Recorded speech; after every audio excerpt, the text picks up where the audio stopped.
Olha, eu quando eu cantava músicas japonesas, os japoneses eles não conseguiam identificar que eu era um brasileiro, um estrangeiro. Eles só descobriam depois quando iam conversar comigo. Muitos começaram a gostar da realidade do Japão, perceberam que era possível morar lá. E no começo era muito dura a vida dos brasileiros, porque assim, eles estavam sendo literalmente jogados dentro da sociedade japonesa, nua e crua, tal qual ela é. Então tem essa questão dos hábitos que a gente não conhece muito bem e que às vezes acabam causando algum tipo de conflito ou de discriminação mesmo. Quando eu morava em Nagano, nós tivemos alguns problemas com a prefeitura, porque o lugar onde se guardava o lixo e estava marcado em japonês, nós não entendíamos o que estava escrito, então a gente colocava o lixo em qualquer lugar.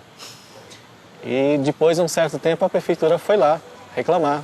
Não sei como, descobriram que o lixo era nosso e foram lá bater na nossa casa e dizer que, olha, não se pode colocar o lixo assim como vocês fizeram.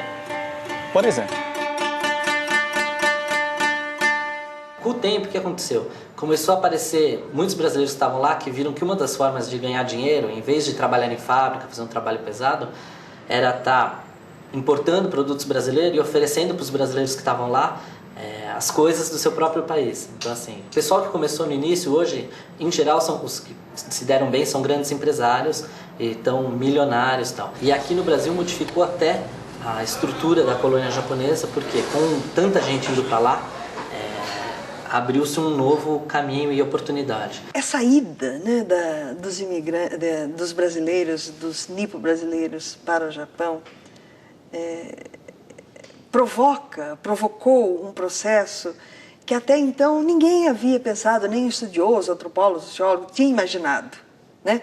O que se falava antes de iniciar esse movimento? Se falava que a partir de agora você tem um processo irreversível de miscigenação, de assimilação à sociedade maior, né? Vai chegar uma época que nós não vamos ter mais descendentes puros, né, de japoneses, vão estar todos casados com pessoas de outras etnias. Ponto. É meio estranho, porque aqui no Brasil eu não tinha muito interesse em namorar, paquerar assim, pessoas Nikkeis, né, Nisseis. Eu não tinha interesse mesmo. Eu acho que jamais me casaria com um japonês, né, Nissei no caso. O que se percebe é que esse Nikkei, nipo-brasileiro, esse descendente de segunda geração, indo para o Japão, né, ele tem oportunidade de estar convivendo com pessoas também descendentes de japoneses. Então, o que acontece atualmente? Tem aumentado o casamento entre esses próprios descendentes de japoneses. Mas a primeira pessoa que eu me relacionei lá no Japão é um Nikkei, né? Acabei me casando. Eu acho que se tivesse aqui no Brasil, eu jamais teria me casado com Nissei. Esse é um lado da questão. Por outro lado, é interessante porque até agora, nós com segunda, terceira geração, em geral, a gente recebeu até agora dos nossos pais e avós uma ideia, uma imagem de um Japão mitificado, né? Vamos supor, só aquelas partes boas do Japão, né? O Japão é isso, o Japão é aquilo, é maravilhoso, a cultura é isso, a comida é isso, todo mundo é honesto, todo mundo isso e aquilo, todo mundo é culto, ponto final. Os japoneses que vieram para cá no início da imigração japonesa, há 80, 90 anos, eles vieram com uma cultura muito rígida, que era a cultura do Japão do começo do século. E por pouco voltarem para o Japão, por não terem tanto contato, por ser um lugar muito distante, os descendentes japoneses foram criados sempre, mesmo hoje em dia, eles ainda eram criados nessa estrutura muito rígida, muito severa, tal.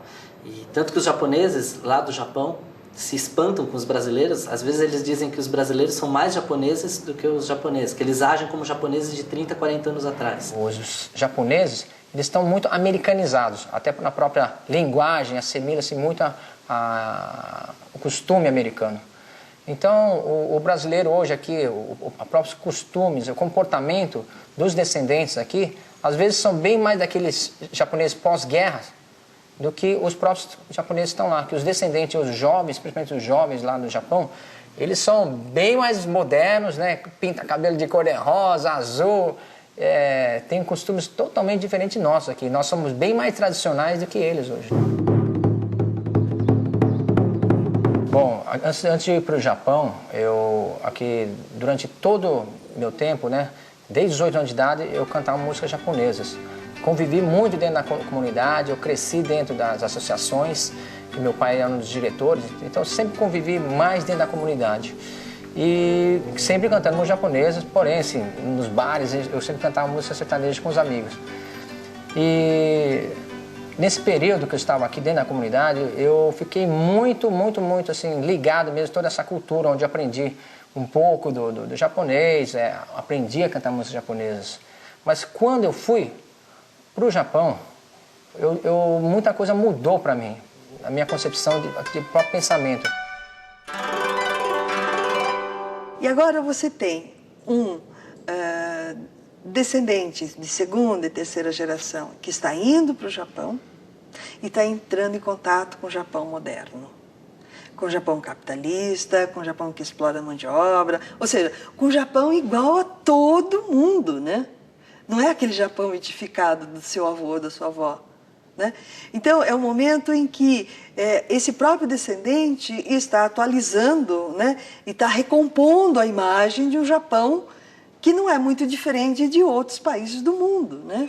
Eu sofri muito, porque no Brasil eu nunca tinha feito muito esforço físico, eu sempre fui muito sedentário. E eu cheguei lá para trabalhar numa fábrica que eu tinha que ficar o dia inteiro em pé, com as mãos fazendo uma seleção de peças.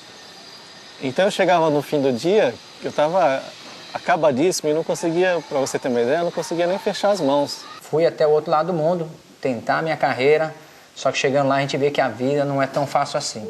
A gente vê que a gente tem que batalhar mesmo, o custo de vida é muito alto e eu tive que começar a trabalhar em fábricas. Comecei a trabalhar em fábricas e a música, durante muito tempo, eu acabei esquecendo. O Japão hoje é um país moderno, assim, um país de primeiro mundo e principalmente Tóquio, com certeza, é a capital da Ásia. Então, o que acontece? O pessoal que está indo para lá e volta, eles voltam com uma visão mais moderna e menos rígida do que é o Japão. Então, isso está passando muito para a comunidade japonesa no Brasil. Então, de repente, a própria sociedade, a comunidade japonesa está se globalizando, né?